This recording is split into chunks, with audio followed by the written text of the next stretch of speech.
A la capital de Santiago, xa sabendo que llesimos a falar, Brothers in Band deu conta nese escenario do seu bo facer como banda tributo aos Dire Straits. Despois de 2 anos consagrados á música dos británicos, a banda galega comezou así este 2010.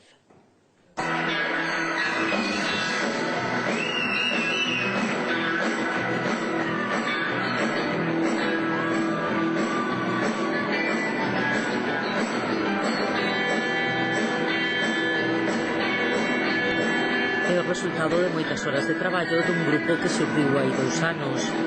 O que comezou como un ensaio dun par de amigos da Coruña converteuse nunha banda de 9 músicos.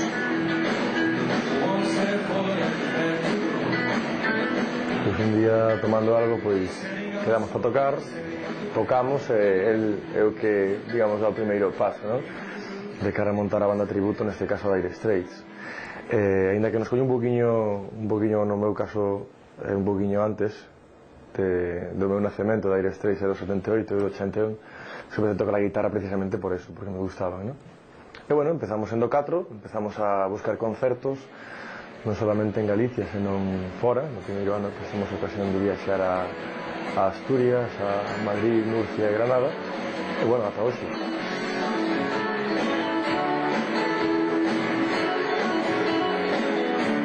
Así ata máis de 50 concertos nos que fan un repaso pola discografía dos Dire Straits e mesmo do traballo en solitario de Mark Knopfler. Trátase de facer a súa música, pero facer tamén que sexa algo propio. En ningún caso nos vamos a poner cintas no pelo nin muñequeras, non? Que moita xente o que identifica a Mark Knopfler que a súa vestimenta, non? Pero bueno, independentemente dunha banda tributo, sempre facemos pequenos arranxos propios dentro dos temas de Dire Straits, e aproveitando que pasamos de ser 4 a ser 9 músicos, temos percusión, 2 teclados, temos saxofonista e tamén un instrumento que é moi difícil de ver, sobre todo a nivel europeo, que é unha pedal steel, unha guitarra que se toca sentado. Pois aproveitamos que temos esos membros na banda e o mellor pois facemos algún arranxo en algún tema en concreto que a súa versión original non ten, e metemos un arranxo con respecto a ese músico.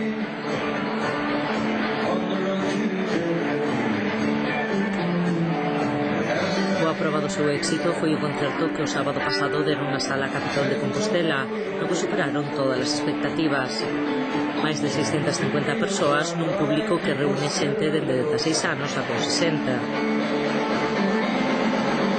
Ata o mesmo Mark Knopfler tivo ocasión de escoitalos e coñecelos cando facían unha prova de son en 2008 en Granada, onde Knopfler daba un concerto. Mesmo recibiron felicitacións do seu equipo. O manager del chegou ao pé do escenario, se puxo a falar con nós, e eu particularmente tuve a ocasión de pasar para dentro do camerino e, bueno, darlle a man, que me firmara a guitarra, ¿no? Cumplir un pequeno soño. E a sorpresa foi que un día despois o seu teclista, Guy Fletcher, que leva con el xa desde a época de Dire Straits, ten un diario de ruta, e fai mención a ese momento. Non fai mención a Brothers in Band como tal, porque non sabía que nos chamábamos Brothers in Band, pero sí que fai mención de que había unha banda de tributo tocando unha canción de Knopfler fora, e bueno, saíron porque pensaba que era unha grabación deles que estaba sonando por megafonía. Eso é o que dixeron para levantarnos un pouco eso, ¿no? Agora o único que queren é seguir tocando. Algúns son músicos profesionais, pero outros compaxinan esta afección con traballos tan dispares da música como visitador médico, o que non lles impide seguir adiante. Vivir desto é un tanto difícil. Tamén é difícil reunirse os 9 para facer ensaios. É dicir, é todo proporcional, non? Directamente proporcional. Pero bueno, sempre podémolo compaxinar como hasta ahora, podémolo compaxinar os fines de semana festivos para sair a tocar. Co seu bo facer e o apoio de xente como Xurxo Souto, Paco Lodeiro ou as cantarillas de Arcebullo, o futuro parece garantido. O que é seguro é que a xente non se cansa de escuchalos, nin a eles, nin os Dire Straits.